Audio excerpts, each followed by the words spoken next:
बोले त्वम मुखाम्बोजम, अम्बुज माने कमल, और अपनार मुख कमलर परा मुखर परा हरि कथामृतम भगवानर कथा रूपी अमृत श्रवण करी और पान करी करी मोर पियास और मोर भूख शेष हो এনেকা সোমাই গৈছে ভগৱানৰ কথা যে তেওঁ ভোক পিয়া কোনো তেওঁৰ চিন্তাই নাই আৰু আপুনি কৈ থাকক তেতিয়া হুকমনিয়ে ক'লে ডাঙৰ কথা এটা যে ভগৱানৰ কথা শ্ৰৱণ কৰোঁতা শ্ৰৱণ কৰাওঁতা আৰু ভগৱানৰ বিষয়ে যিজনে জিজ্ঞাসা ৰাখে জিজ্ঞাসা শব্দৰ অৰ্থ হ'ল জানিবলৈ ইচ্ছা জ্ঞাতম ইচ্ছা জিজ্ঞাসা মানে জানিবলৈ ইচ্ছা যাৰ আছে সেই জিজ্ঞাসা এই তিনিটা বস্তু যেতিয়া একলগ হয় তেতিয়াহ'লে সেইটো কৈছে ত্ৰিবেদী সংগম গংগা যমুনা সৰস্বতী অৰ্থাৎ যিজনে কয় যিজনে শুনে বক্তা শ্ৰোতা আৰু পৃচ্ছাকম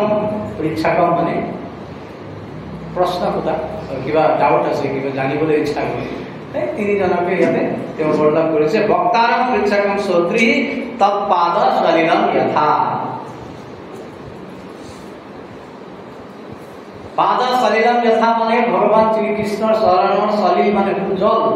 गंगा जेनेকৈ गंगाय তিনি লোকক পবিত্ৰ কৰিব পাৰে তেনেকৈ এই তিনিজন ব্যক্তিয়ে সমাজক পবিত্ৰ কৰিব পাৰে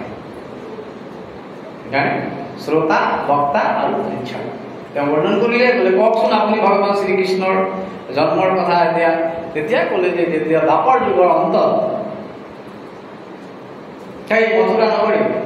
উগ্ৰসেন নামৰ এজন ৰজা আৰু যাৰ পুত্ৰ আছিল কংস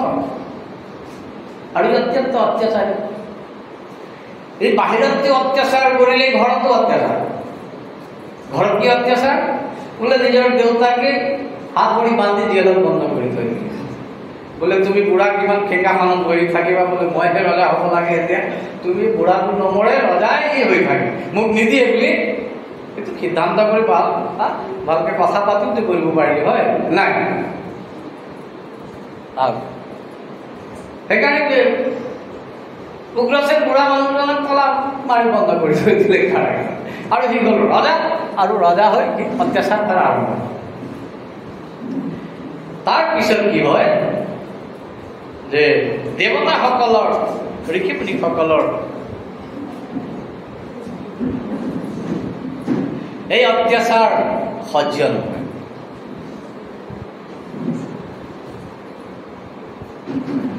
আৰু ভাগৱতত এনেকৈ লিখা আছে যে তাৰ ভাৱ সহিতে নপাৰিব সুন্ধৰি ব্ৰহ্মাত শৰণ লৈলা ধেনু ৰূপ ধৰি ব্ৰহ্মাৰ ওচৰলৈ বসুন্ধৰা মানে পৃথিৱী ধেনু ৰূপ ধৰি গাই ৰূপ ধাৰণ কৰি গৌ মাতাৰ ৰূপ ধাৰণ কৰি যেতিয়া ব্ৰহ্মাৰ ওচৰলৈ গ'ল তেতিয়া ব্ৰহ্মাই সাৰ পালে কি হ'ল বোলে পৃথিৱীত অত্যাচাৰ কংস কাকো ঠিককে থাকিব নিদিয়ে পূজা কৰিব নিদিয়ে যজ্ঞ কৰিব নিদিয়ে সৎসংগ কৰিব নিদিয়ে তীৰ্থ যাব নিদিয়ে দান কৰিব নিদিয়ে দক্ষিণা কৰিব এই বৰ অত্যাচাৰ তেতিয়াহ'লেতো বৰ সাংঘাতিক পৃথিৱীটো এতিয়া তেতিয়াহ'লে ভগৱানে আহিবই লাগিব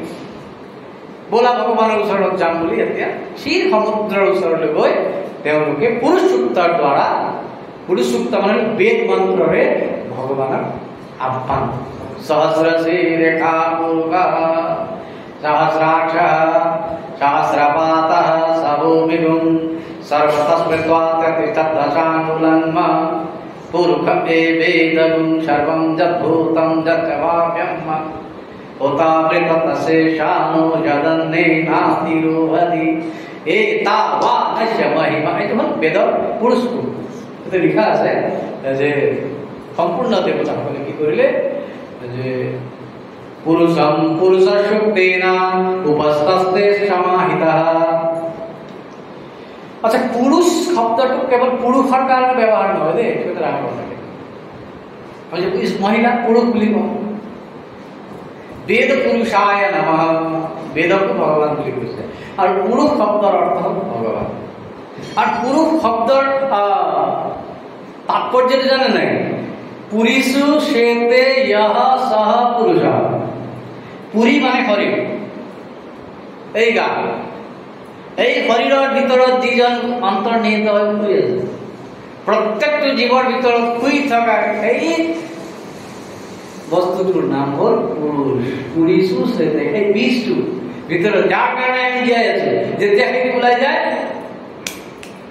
এলাহে মৰি থাকে। কোনোৱে গম নোপোৱাকে প্ৰত্যেকটো শৰীৰৰ ভিতৰত অন্তৰ্নিহিত হৈ শুই থকা সেই বস্তুটোৰ নাম হ'ল পুৰুষ। আৰু সেইটোকে পুৰুষ সূক্ত, পুৰুষ সূক্ত বুলি বেদত উল্লেখ কৰিছে। সেইকাৰণে কৈছে পুৰুষাম পুৰুষ সূক্তেন উপস্থিতে সমাহিতা। পুৰুষ সূক্ত বুলি কয়, বেদৰ মন্ত্ৰবিলাকক সূক্ত বুলি কয়, ঋচা বুলি কয়। আৰু ভাগৱত এইবিলাকক শ্লোক বুলি কয়, গীতা ভাগৱত এইবিলাকক শ্লোক বুলি কয়। আৰু বেদৰ যিবিলাক হয় সেইবিলাক ঋচা আৰু মন্ত্ৰ। সেইকাৰণে ইয়াত কৈছে সেই মন্ত্ৰৰ দ্বাৰা তেওঁলোকে বৰ্ণন কৰিলে। আৰু ইয়াত উল্লেখ কৰিছে গিৰম সমাধো গগনে সবিৰিতাম নিসম্ম বেদাত্রিতসাম বাচা গাম পৌরুষিম মে শৃণুতামরঃ পুনঃ বিধির্যতামাসু তথৈব মাচিরম। গিরম সমাধু গগনে সবিরিতাম। গগনে মানে আকাশ, গিরা মানে বাণী, মানে আকাশ বাণী। ভগৱানে এটা শব্দ ক'লে আকাশৰ পৰা, বোলে কি ক'লে? বাসু বসুদেৱী গৃহে সাক্ষাৎ ভগৱান পুৰুষঃ পৰঃ জনিষ্যে তৎপ্রিয়া জনিষ্যতে তৎপ্রিয়াথম সমবন্তু সুরস্ত্রিয়া। হে দেবতা, সুর মানে হল দেবতা, অসুর মানে হল অসুর। সুর অসুর, সুর মানে হল দেবতা। আৰু দেৱতাসকলৰ বহুত কেইটা নাম আছে। অমৰ বুলি কওঁ, অমৰ মানে দেৱতা।